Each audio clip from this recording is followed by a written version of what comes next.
Assalamualaikum, selamat pagi anak-anak. Bagaimana kabar kalian hari ini? Semoga masih dalam keadaan sehat walafiat ya. Sebelum belajar, jangan lupa kalian berdoa supaya pembelajaran kita hari ini dapat bermanfaat untuk kalian semua. Baik, untuk pembelajaran matematika hari ini, Ibu akan membahas kembali atau mengulang kembali mengenai pecahan. Sebelumnya kita sudah pernah belajar ya, pecahan. Kalian bisa lihat bahwa bentuk pecahan itu adalah A per B, di mana A ini adalah sebagai pembilang, yang di atas adalah pembilang, dan B yang di bawah adalah sebagai penyebut. Kalian lihat gambar ini. Nah, bentuk pecahan yang mewakili gambar di samping adalah yang kita lihat adalah yang diberi arsir. Nah, yang diberi arsir ini adalah dia sebagai pembilang, sedangkan jumlah dari bagian ini adalah sebagai penyebutnya. Kita hitung dulu berapa yang diarsir, 1, 2, 3, 4. Maka pembilangnya adalah 4, lalu penyebutnya adalah jumlah semua bagiannya. Yang tidak diarsir juga 4, maka jumlahnya adalah 8. Maka pecahan yang menggambarkan atau mewakili gambar ini adalah 4 per 8, seperti itu. Lalu ada juga yang namanya pecahan senilai. Pecahan senilai itu adalah pecahan yang memiliki nilai yang sama. Contohnya 2 per 4 itu dikatakan senilai dengan 6 per 12. Kenapa dia dikatakan senilai ya? Perhatikan baik-baik. Karena 6 per 12 jika kita sederhanakan atau sama-sama kita bagi 3, maka hasilnya adalah pecahan yang sama, yaitu 6 bagi 3 adalah 2, 12 bagi 3 adalah 4. Nah, karena 6 per 12 ini jika disederhanakan dia memiliki nilai yang sama dengan 4, maka 2 per 4 ini dikatakan senilai dengan 6 per 12. Dengan senilai itu kalian bisa dengan cara membagi, cara mengalihkan. Itu yang dikatakan senilai. Lalu coba kita lihat contohnya. 1 per 5 dikatakan senilai dengan berapa ya? Nah, tadi Ibu katakan bahwa untuk mencari pecahan yang senilai, kalian bisa lakukan dengan cara mengalih atau membagi. Nah, sekarang kita lihat sini.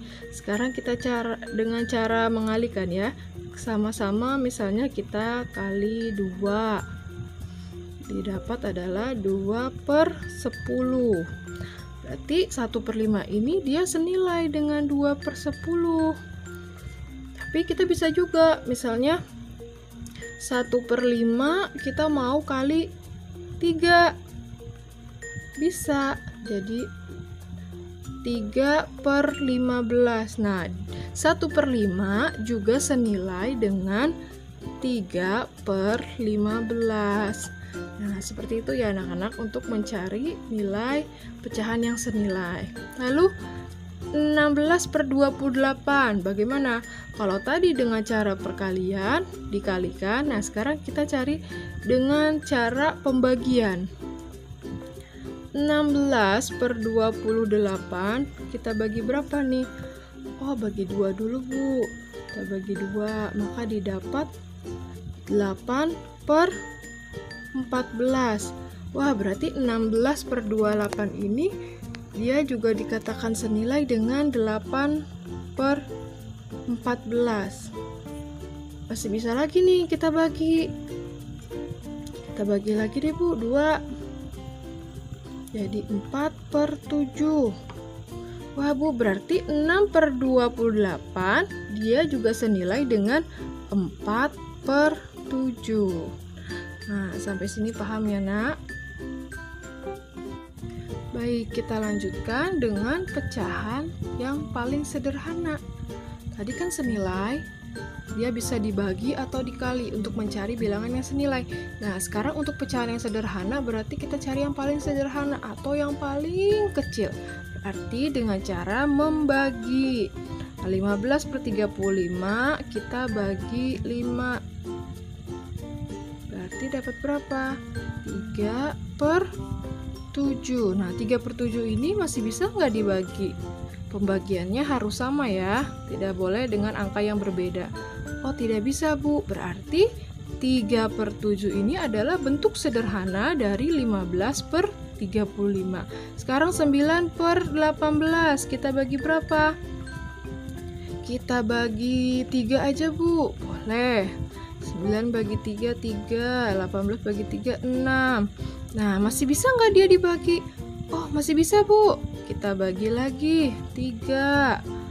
Maka 1/2. Maka pecahan sederhana dari 9/18 adalah 1/2. Kenapa sih 3/6 tidak dikatakan sederhana? Karena dia masih bisa lebih disederhanakan lagi. Maka yang dikatakan sederhana adalah pecahan 1/2. Kalau 3/13, apakah bisa kita sederhanakan? Bagi berapa ya? Wah, tidak ada bilangan yang bisa membagi. Berarti 3/13 ini adalah sudah bentuk pecahan yang paling sederhana. Baik, setelah kita tahu pecahan senilai dan pecahan yang paling sederhana, sekarang kita akan membandingkan pecahan. Membandingkan pecahan itu dengan menggunakan tanda kurang dari, lebih dari, atau sama dengan. Nah, bagaimana nih untuk kita dapat menentukan dia kurang dari, lebih dari, atau sama dengan? Nah, cara yang pertama, bisa kalian samakan penyebutnya ya. 1/2 dengan 3/4. Misalnya kita samakan penyebutnya adalah 4. Maka 1/2 ini kita kalikan 2. Ya. 1/2 kali 2, 2/4 dengan 3/4. Nah, sudah sama penyebutnya. Berarti tinggal kalau sudah sama penyebutnya, kita lihat atasnya. 2 dan 3, yang lebih besar adalah 3. Maka tandanya adalah kurang dari. Ingat ya, untuk menentukan tanda lebih dari atau kurang dari, ingat aja yang lebih besar itu yang dimakan. Anggap saja ini sebagai mulut, jadi yang lebih besar itu yang akan dimakan. Ini cara yang pertama dengan menyambangkan penyebut, atau dengan cara yang kedua. Nah, cara yang kedua itu bisa kalian gunakan adalah kali silang. Jadi kali silang itu 2 dikali dengan 3, 4 dikali dengan 1. Bagaimana? Ingat ya, yang bawah ke atas, bukan yang atas ke bawah, tapi yang bawah ke atas. 2 dikali 3 adalah 6. 4 dikali 1 adalah 4. Nah, tinggal kita beri tanda 4 dengan 6, yang mana yang lebih besar? Sudah pasti 6, maka tandanya kurang dari. Berarti 1/2 dengan 3/4 tandanya adalah kurang dari. Nah, sekarang 3/5 dengan 4/15. Gunakan cara yang menurut kalian lebih mudah. Oh Bu, yang mudah yang dikali silang Bu, boleh, silahkan. Atau yang mudah menyamakan penyebut Bu, boleh, silahkan. Ibu tidak menyarankan salah satu cara, tapi Ibu minta yang paling kalian pahami, yang paling kalian mengerti. Oh, kali silang aja Bu, berarti 5 dikali 4 20. Ingat ya, untuk meletakkannya adalah yang bawah ke atas, karena atasnya ada di sebelah kiri, di kanan, maka hasilnya di kanan. Sekarang 15 kali 3 adalah 45. Maka 45 dengan 20 besar 45, berarti tandanya lebih dari. Maka 3/5 dengan 4/15 adalah 3/5 lebih besar dari 4/15.